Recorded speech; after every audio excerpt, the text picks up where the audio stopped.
Martin Scorsese இயக்கிய, பால் ஷ்ரேடர் எழுதிய, Robert D நீரோ நடித்த டாக்ஸி டிரைவர் திரைப்படம் அமெரிக்க சினிமாவின் ஒரு மைல்கல். இது ஒரு உளவியல் நாடகம் மற்றும் நியோ நாயர் வகையைச் சேர்ந்தது. இதன் தீவிரமான, வன்முறை நிறைந்த, தனிமைப்படுத்தும் தொனி பார்வையாளர்களை ஆழமாக சிந்திக்கத் தூண்டுகிறது. "என்கிட்ட பேசுறியா?" என்ற இதன் பிரபலமான வசனம் இன்றும் எதிரொலிக்கிறது. வியட்நாம் போர் வீரரான டிராவிஸ் பிக்கிள் நியூயார்க் நகரில் வாழும் ஒரு 26 வயது இளைஞன். தூக்கமின்மை, தனிமை மற்றும் பிடிஎஸ்டியால் பாதிக்கப்பட்ட அவன் தனது நேரத்தை நிரப்ப இரவு நேர டாக்ஸி ஓட்டுநராக வேலைக்குச் சேர்கிறான். குற்றங்கள் நிறைந்த, சீரழிந்த நகரத்தின் வழியாக அவன் பயணிக்கும்போது அவனது மனநிலை மேலும் சீர்குலைகிறது. டிராவிஸ் கிட்டத்தட்ட முழுமையான தனிமையில் வாழ்கிறான். அவனது உண்மையான தொடர்புகள் அனைத்தும் மேலோட்டமானவை. அவன் ஒரு நாட்குறிப்பை எழுதுகிறான், தனியாக ஆபாச படங்களை பார்க்கிறான், ஆயுதங்களுடன் பயிற்சி செய்கிறான். அவன் பெட்சி என்ற அழகான தேர்தல் பிரச்சார ஊழியர் மீது வெறி கொள்கிறான்.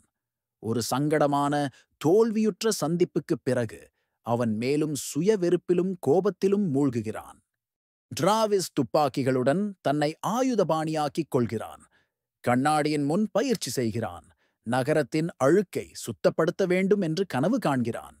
12 வயது பாலியல் தொழிலாளியான ஐரிஸை அவளது தரகரிடமிருந்து காப்பாற்ற வேண்டும் என்று வெறி கொள்கிறான். ஒரு இரத்தகளரி மோதலில் தரகரையும் மற்றவர்களையும் கொன்றுவிடுகிறான். விசித்திரமாக, ஊடகங்கள் டிராவிஸை ஐரிஸை காப்பாற்றிய ஒரு ஹீரோவாக சித்தரிக்கின்றன. இறுதி காட்சி தெளிவற்றது. அவன் மாறிவிட்டானா அல்லது இன்னும் விளிம்பில் இருக்கிறானா என்பது கேள்விக்குறியாகவே உள்ளது. டிராவிஸ் போருக்கு பிந்தைய தனிமை, துண்டிப்பு மற்றும் மனநோயின் ஒரு குறியீடு.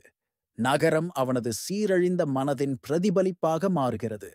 அவன் ஒரு தெளிவான வில்லனோ அல்லது ஹீரோவோ அல்ல. அவன் ஒரு வன்முறை நிறைந்த, மாயையில் வாழும் மனிதன்.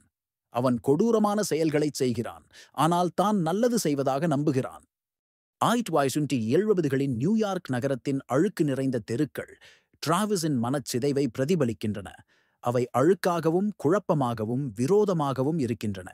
பெண்கள் மீதான டிராவிஸின் உறவுகள் பாசத்தைப் பற்றியவை அல்ல, கட்டுப்பாட்டைப் பற்றியவை.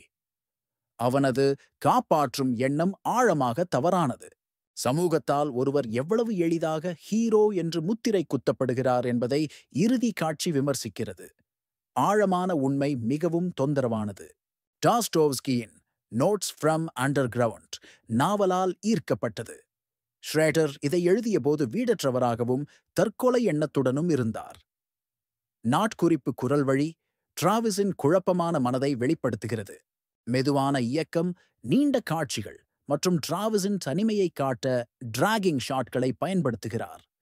டிராவிஸை தனியாகவோ அல்லது தூரத்திலோ அடிக்கடி படமாக்குகிறார். இது அவனது துண்டிப்பை வலியுறுத்துகிறது. கடுமையான ஞான் விளக்குகள், அழுக்கு நிறைந்த தெருக்கள் மற்றும் நிழல்கள் ஒரு மனநிலையான, தீவிரமான தொனியை உருவாக்குகின்றன. கேமரா பெரும்பாலும் டிராவிஸை பின்னாலிருந்து பின்தொடர்கிறது. இது பார்வையாளர்களை அவனது வீழ்ச்சியில் உடந்தையாக்குகிறது.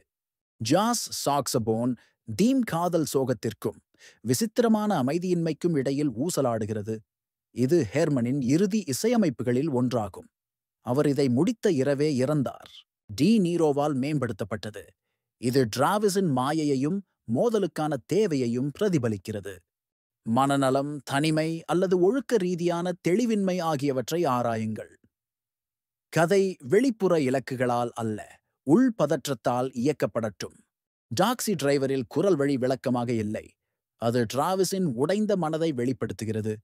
அதை குறைவாகவும் ஆழத்தை சேர்த்தால் மட்டுமே பயன்படுத்தவும்.